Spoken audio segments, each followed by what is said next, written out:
This video is on Section 4.2 experiments. So we're going to start out by talking about two variables that are important: explanatory variable and response variable. So in an explanatory variable, it's going to help explain or influence changes in a response variable, and a response variable measures an outcome of a study. And so what might be easier for you to understand is that the explanatory variable is kind of like a cause, and a response variable is kind of like an effect. So if you were thinking about it, your response variable happens based on something that your explanatory variable did.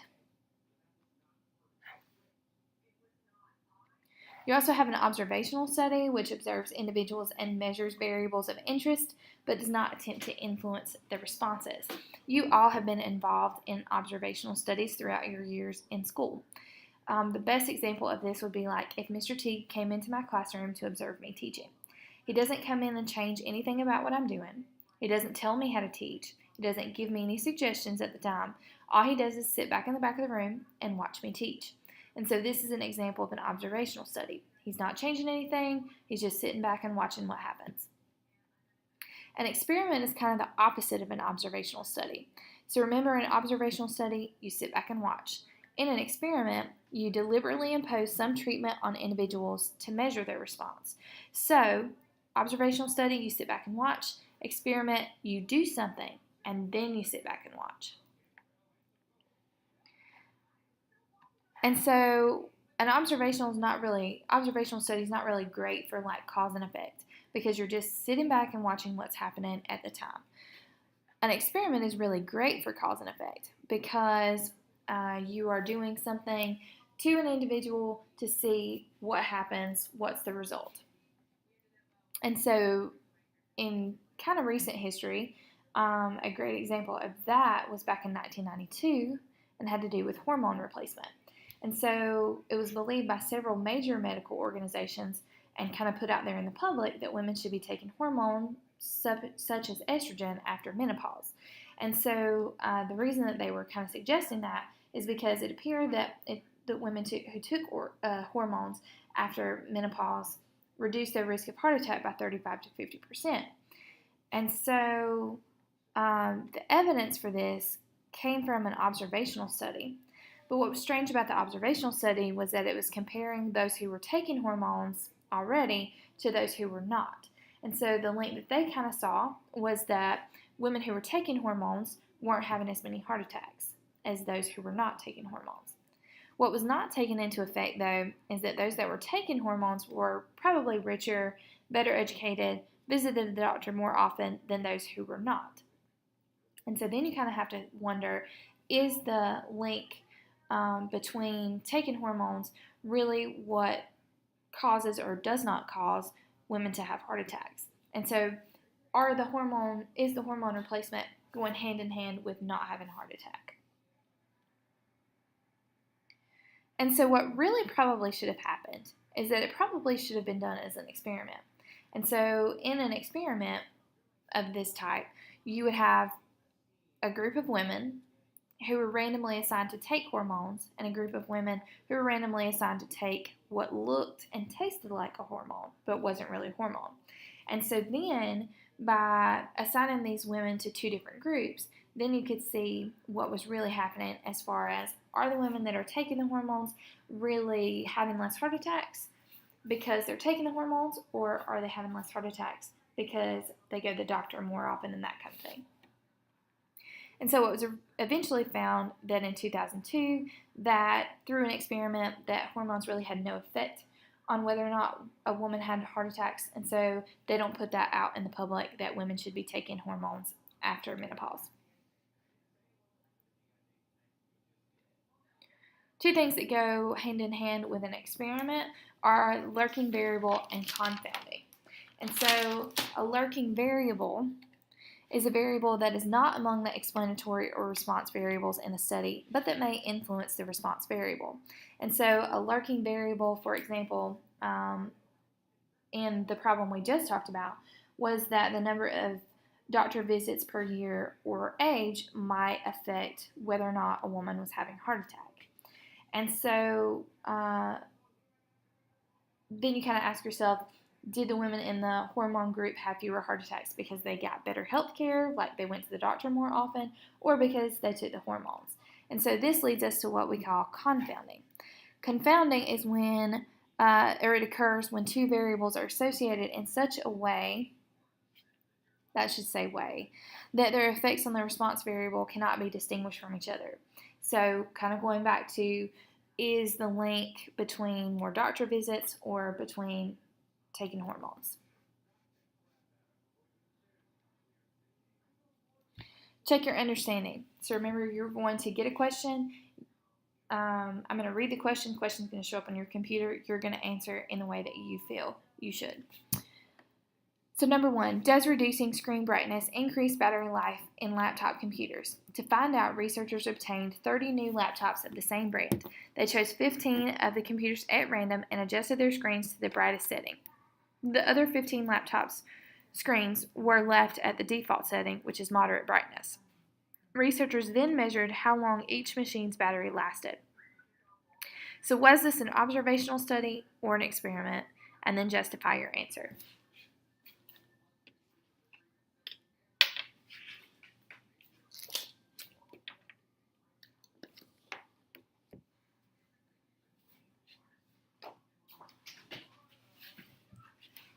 So for number 1, this is actually an experiment because a treatment, which was the brightness of the screen, changing the brightness of the screen, was imposed on the laptops. And so changing the brightness of the screen, we're seeing if that's going to affect the battery life.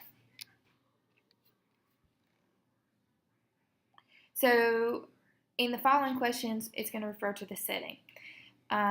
Does eating dinner with their families improve students' academic performance? According to an ABC News article, teenagers who eat with their families at least 5 times a week are more likely to get better grades in school.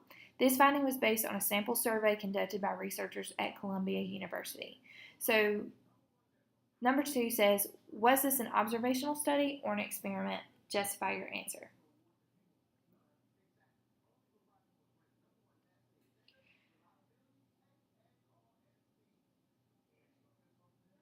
For this one, this is actually an observational study. Students were not assigned to a particular number of meals to eat with their family per week, and so this is what makes it an observational study, not an experiment. 3 says, what are the explanatory and response variables? Remember that explanatory is like the cause and response is like the effect. And so the explanatory variable in this situation is the number of meals per week eaten with their family. And the response variable would probably be their GPA or some other way that we could link their grades. 4 says, explain clearly why such a study cannot establish a cause and effect relationship. Suggests a lurking variable that may be confounded with whether families eat dinner together.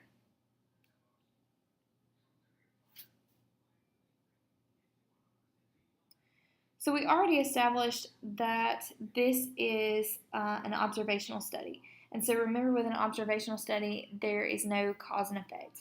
And so there may well be a lurking variable that are actually influencing the response variable. For instance, families that eat more meals together may also be families where the parent shows more interest in their children's education and therefore help them to do better in school.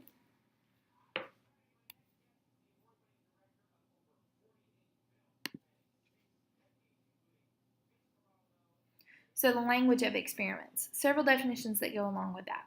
Treatment. The treatment is a specific condition applied to the individuals in an experiment.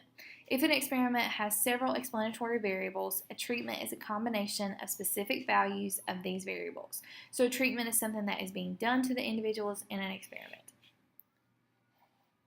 Experimental units are the smallest collection of individuals to which treatments are applied. And the subjects, this is what we call human experimental units. So if you're ever doing an experiment where you are dealing with humans, such as the cause and effect experiment that was done with the hormone replacement, we call the people that are participating in that study human experimental units or subjects.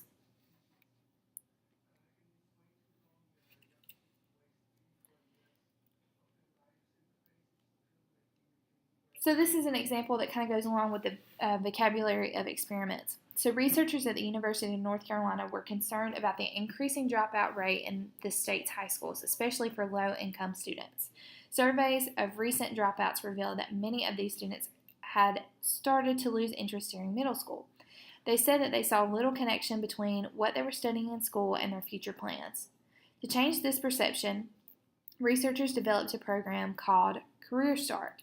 The big idea of the program is that teachers show students how the topics they learn get used in specific careers. To test the effectiveness of Career Start, the researchers recruited 14 middle schools in Forsyth County to participate in an experiment. 7 of the schools, chosen at random, used Career Start along with the district's standard curriculum. The other 7 schools just followed the standard curriculum. Researchers followed both groups of students for several years, collecting data on students' attendance, behavior, standardized test scores, level of engagement in schools, and whether the students graduated from high school. The results were that the students at schools that used Career Start generally had better attendance and fewer discipline problems, earned higher test scores, reported greater engagement in their classes, and were more likely to graduate.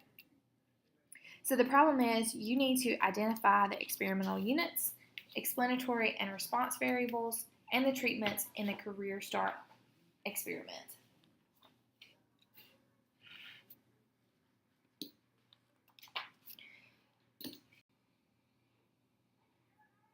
So when we identify the experimental units, remember that is the group that we're looking at for this study. And so the experimental units would be the 14 middle schools in Forsyth County, North Carolina, that were participating in the study.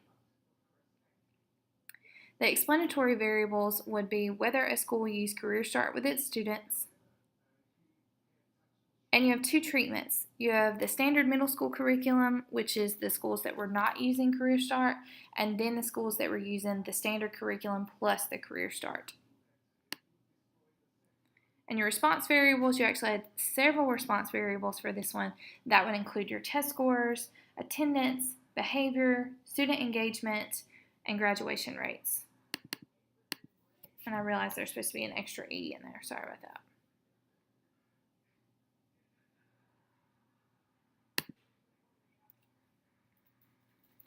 TV advertising. Here's another example for you having to do with explanatory variables. So what are the effects of repeated exposure to an advertising message? The answer may depend on both the length of the ad and on how often it is repeated. An experiment investigated this question using undergraduate students as subjects. All subjects viewed a 40-minute television program that included ads for a digital camera. Some subjects saw a 30-second commercial, others a 90-second version. The same commercial was shown either 1, 3, or 5 times during the program. After viewing, all subjects answered the questions about their recall of the ad, their attitude toward the camera, and their intention to purchase it. So the problem is, for the advertising study, you want to identify the explanatory and response variables and then list all the treatments.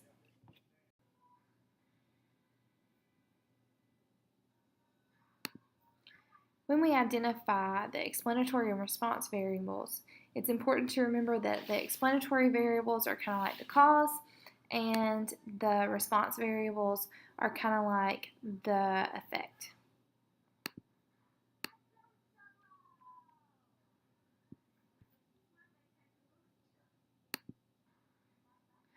So your explanatory variables are going to be the length of the commercial and the number of repetitions.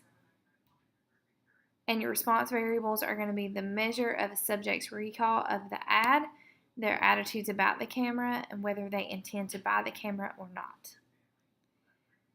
The second part of that question asks you to list the treatments. And so the 2 treatments were 2 different lengths, the 30-second or the 90-second, and the 3 different numbers of repetitions, which were 1, 3, or 5.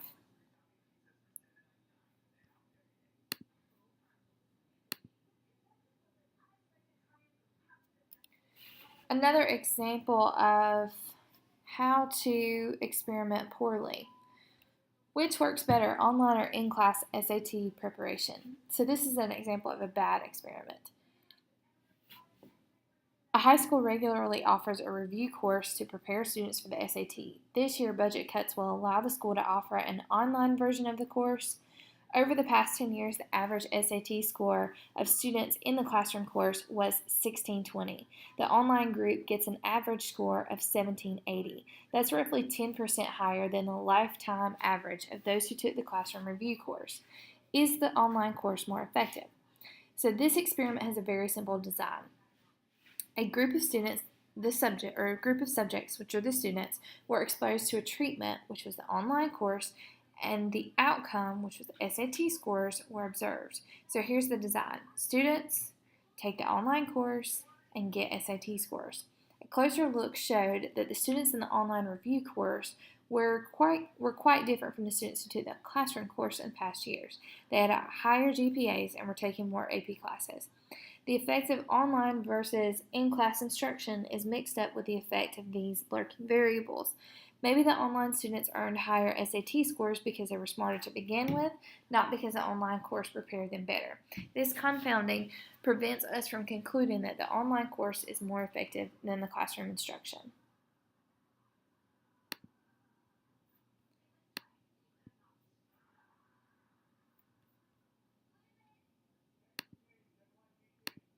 So the following is how you experiment well.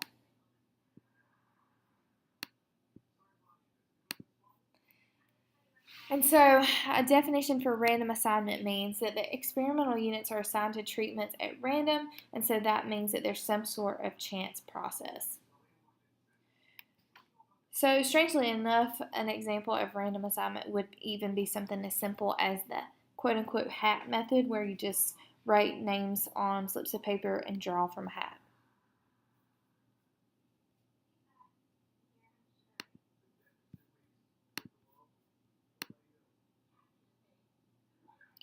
So kind of going back to the online versus the classroom SAT prep question that we talked about, or a situation that we talked about a second ago.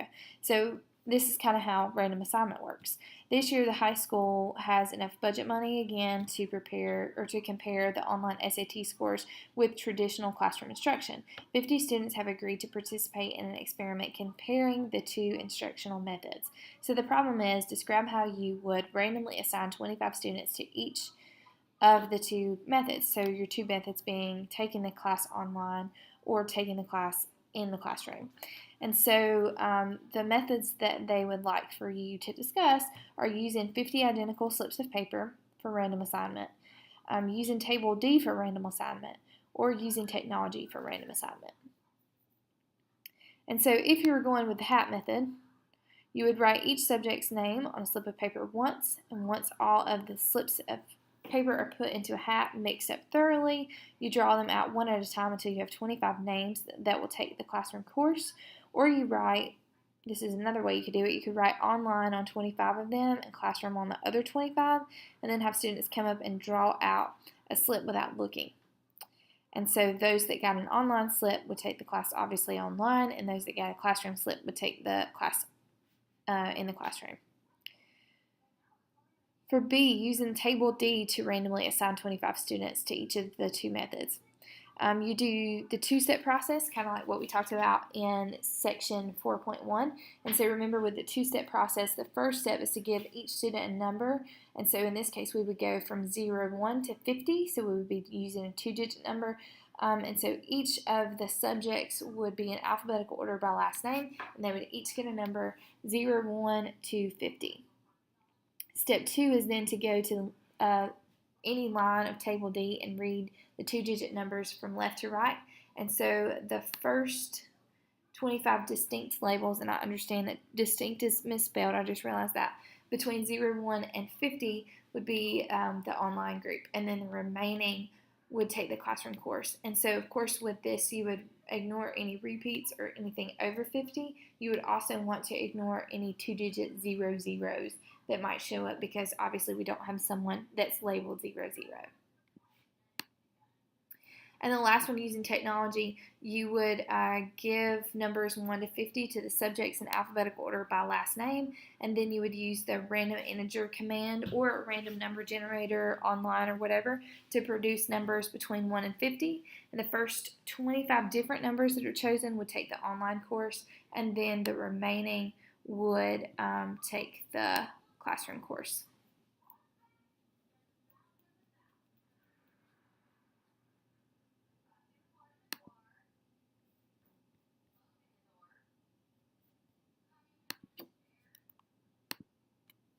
So completely randomized design. Completely randomized design would be when the treatments are assigned to all of the experimental units completely by chance.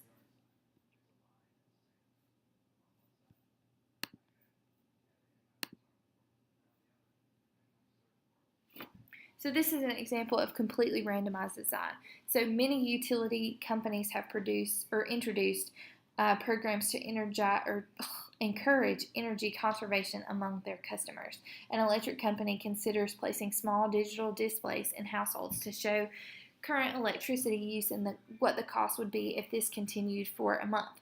Will the displays reduce electricity use? One cheaper approach is to give customers a chart and information about monitoring their electricity use from their outside meter. And would this method work almost as well? The company decides to conduct an experiment, which remember means that we impose some sort of treatment to compare these two approaches, the display or the chart, with a control group of customers who receive information about energy consumption but no help in monitoring electricity use. We haven't really talked about a control group, but a control group is a group that is included in the experiment but gets no sort of treatment whatsoever. And so the problem is you're going to outline a completely randomized design involving 60 single family residences in the same city who are willing to participate in such an experiment, and write a few sentences to describe how you would implement the design. And so you would start by labeling each household with a distinct number from 1 to 60. You would write these labels on 60 identical slips of paper and put them in a hat, mix them well, and draw out 20. The corresponding households would be given digital displays showing current electricity use. And now you're going to draw out 20 more slips, and those will use the chart. And then the remaining will be given information about energy consumption but no way to monitor their usage. And then at the end of the year, you would just compare how much electricity was used, by the homes in the three groups.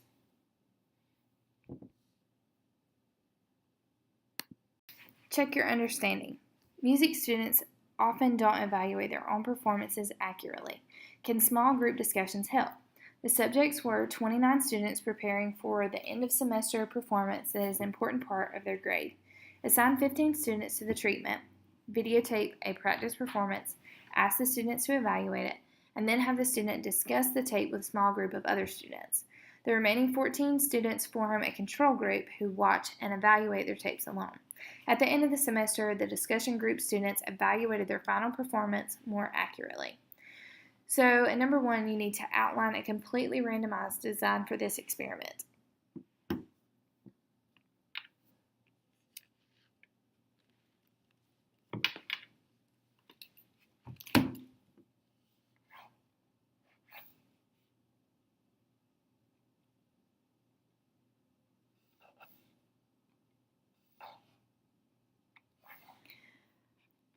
So for number 1, an outline for this might look something like you have your 29 students.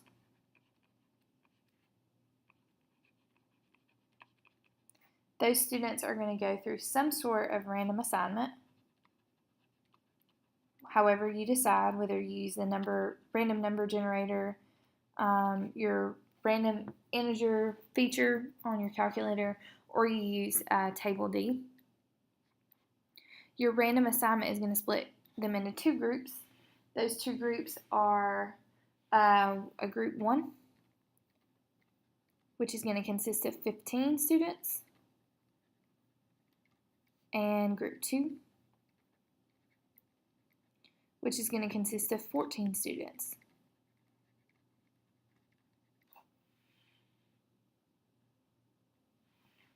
You would let group 1 the treatment one, which is with the group, and you would let group 2 be treatment 2, which is no group.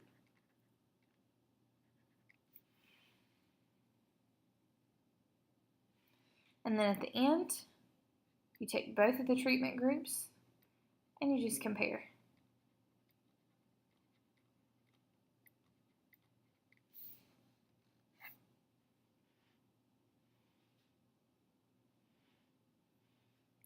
For 2, it asks you to describe how you would carry out the random assignment and provide enough detail that a classmate could implement your procedure.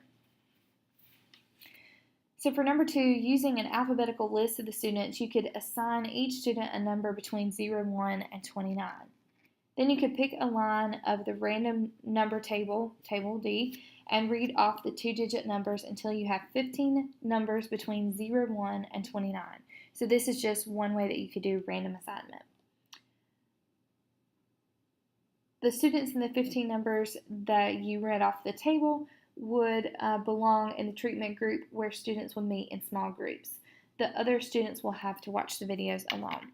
You could also do it using a random number generator if that's what you so choose. 3. What is the purpose of the control group in this experiment? The purpose of the control group is to have a group with which to compare the treatment group. Presumably, the students have been evaluating their performances by themselves. If you incorporate such a group into your experiment, you can evaluate whether the group work is actually better.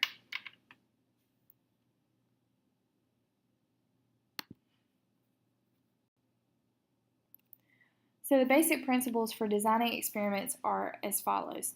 So the first is make sure that you have control so that you can eliminate those lurking variables that might affect the response. And so you want to make sure that you use some sort of comparative design and ensure that the only systematic difference between the groups is the treatment that has been administered. The second thing is you want to make sure that there's random assignment. So you're going to use some sort of impersonal chance to assign experimental units to treatments. And so this helps to create roughly equivalent groups of experimental units by balancing the effects of any lurking variables that aren't controlled on the treatment groups. And 3 is replication. So you want to make sure that you're using enough experimental units in each group so that any differences in the effects of the treatments can be distinguished from the chance differences between the groups.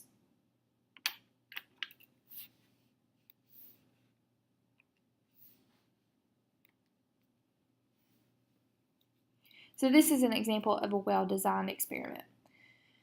So does regularly taking aspirin help protect people against heart attacks? The Physicians' Health Study was a medical experiment that helped answer this question. In fact, the Physicians' Health Study looked at the effects of 2 drugs, aspirin and beta-carotene. Researchers wondered whether beta-carotene would help prevent some forms of cancer. The subjects in the experiments were 21,996 male physicians. There were 2 explanatory variables or factors, each having 2 levels, aspirin, either yes or no, and beta-carotene, either yes or no. Combinations of the levels of these factors form the 4 treatments shown in figure 4.6, which is down in the corner. 1/4 of the subjects were assigned at random to each of these treatments. On odd-numbered days, the subjects took either a tablet that contained aspirin or a dummy pill that looked and tasted like aspirin but had no active ingredient. This is what we call a placebo. On even-numbered days, they took either a capsule containing beta-carotene or a placebo. There were several response variables. The study looked for heart attacks, several kinds of cancer, and other medical outcomes. After several years, 239 of the placebo group, but only 139 of the aspirin group had suffered heart attacks. The difference is large enough to give good evidence that taking aspirin does reduce heart attacks. It did not appear, however, that beta-carotene had any effect on preventing cancer. So the problem is, explain how each of the 3 principles of the experimental design was used in the Physicians' Health Study. Remember that the 3 principles of experimental design are control, random assignment, and replication. And so the way that they handled control in this study was that they used a comparative study and they used the placebo. So the subjects that received the placebo were the control group. Random assignment, this is the way that they told people who were involved in the study which group of treatment that they would receive. And replication, they made sure that they had 5,000 subjects per treatment group so that this helped ensure that sizable difference in response among the groups was due to the treatments and not to chance variation in the random assignment.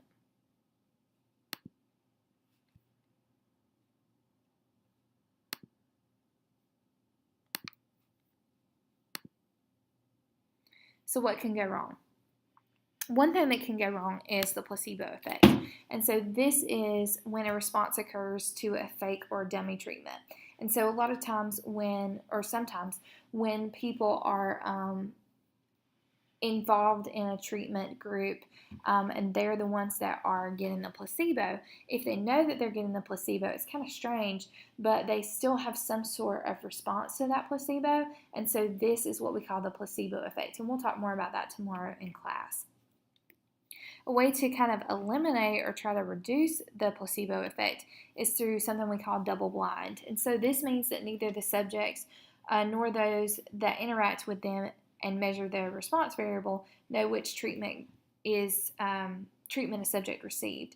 And so this is kind of like the nurse that comes in to give the patient the drug, doesn't know if the drug is a placebo or the actual drug, and neither does the subject. We kind of do double blind so that there's no sort of involuntary emotional response from like a nurse in this case. Like they don't kind of have a look in their eye that the person that's getting the drug might think, maybe I'm getting a placebo or maybe I'm not getting a placebo. So neither one of them know, so there's no sort of emotional response.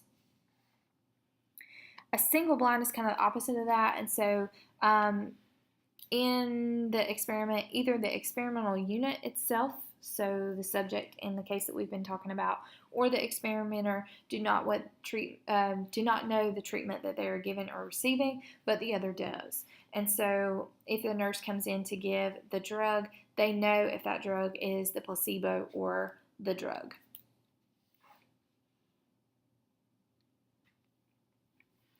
So check your understanding. In an interesting experiment, researchers examined the effect of ultrasound on birth weight. Pregnant women participating in the study were randomly assigned to one of two groups. The first group of women received an ultrasound. The second group did not. When the subjects' babies were born, their birth weights were recorded. The women who received the ultrasound had heavier babies. Number 1 said, did the experimental design take the placebo effect into account, and why is this important?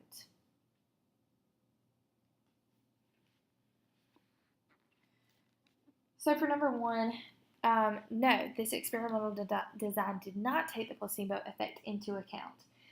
It is possible that women who thought that they were getting an ultrasound would have had different reactions to pregnancy than those who knew that they hadn't received an ultrasound. 2 says, was the experiment double-blind, and why is this important? No, this experiment is not double-blind.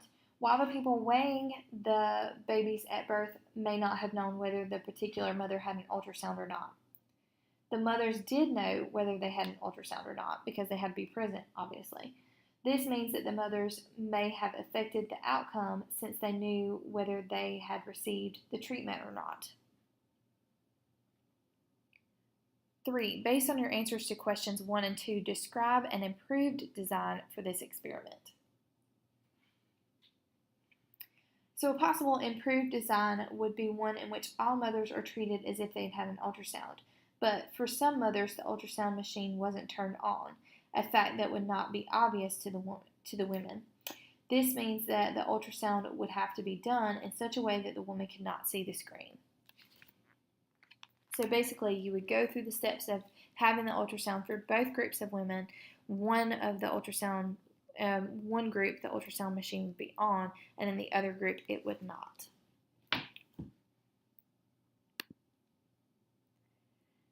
Statistically significant. We say that something is statistically significant if we observe an effect so large that that would rarely occur by chance.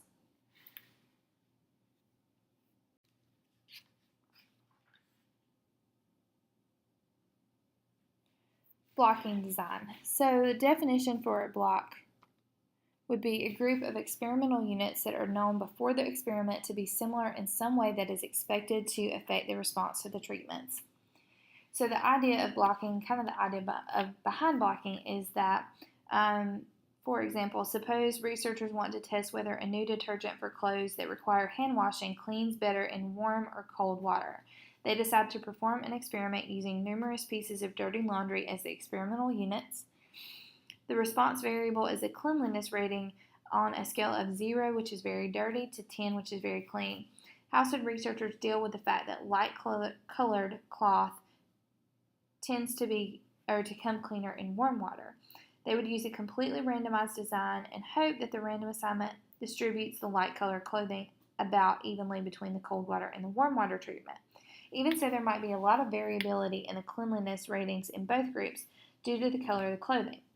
This lurking variable might make it difficult to detect a difference in the effects of the treatments. So then what should researchers do? Since the researchers know that the color may affect cleanliness in a systematic way, they could start by separating the laundry into 2 piles, one for lighter colors and one for darker colors. Each of these piles of similar experimental units is known as a block. Within each block, the researchers could then randomly assign about half of the pieces of laundry to be hand washed in cold water and the other half to be hand washed in warm water. The same person should do all the washing as a form of control. The randomized block design, which is next, is a random assignment of experimental units to treatments, which is carried out separately within each block. And so a randomized block design in our laundry experiment reduces the effect of variation among the experimental units due to color on the response variable.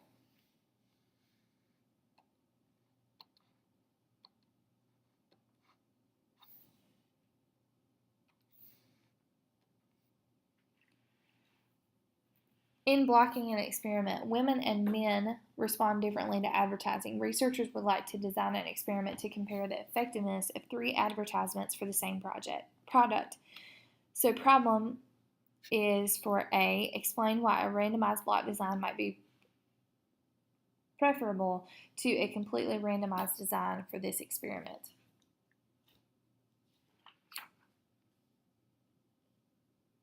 A completely randomized design considers all subjects, both men and women, as a single pool. The random assignment would send subjects to 3 treatment groups without regard to their gender. This ignores the differences between men and women, which would probably result in a great deal of variability in responses to the advertising in all 3 groups.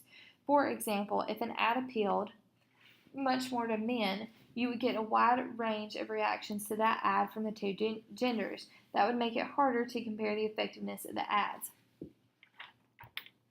A randomized block design would consider men and women separately. In this case, the random assignment would occur separately in each block. Blocking will control for the variability in responses to advertising due to gender. This will allow researchers to look separately at the reactions of men and women, as well as to effectively assess the overall response to the ads.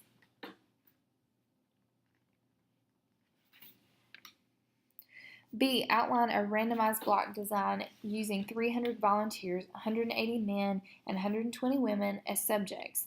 Describe how you would carry out the random assignment designed or required by your design. And so what you would have is you would have your 300 volunteers to start with.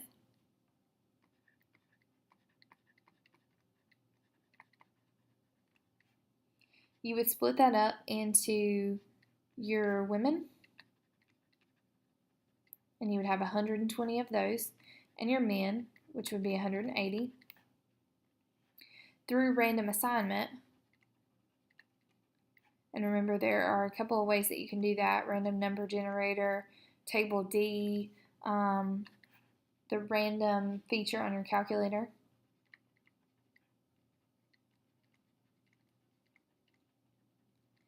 And through your random assignment, you would put them into 3 groups. So each gender would get 3 groups. You'd have group 1, and so there'd be 40 people in that group. You'd have group 2, another 40 people, and then group 3, which is another 40 people. So you have this going on for both. So you got another 40 here, another 40 here, another 40 here. Alright, so whenever you break it down, you're going to have 3 adds. So each of these groups is going to get an add. So you have add 1, you have add 2, and you have add 3. And so same thing over here. Add 1, add 2, add 3. What you do with those adds is then you compare all of the reactions from the 3 groups.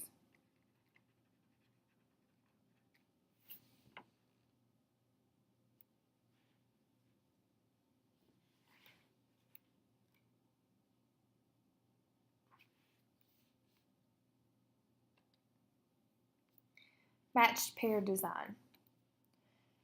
Matched pair design is a type of blocking where we match pairs of similar experimental units.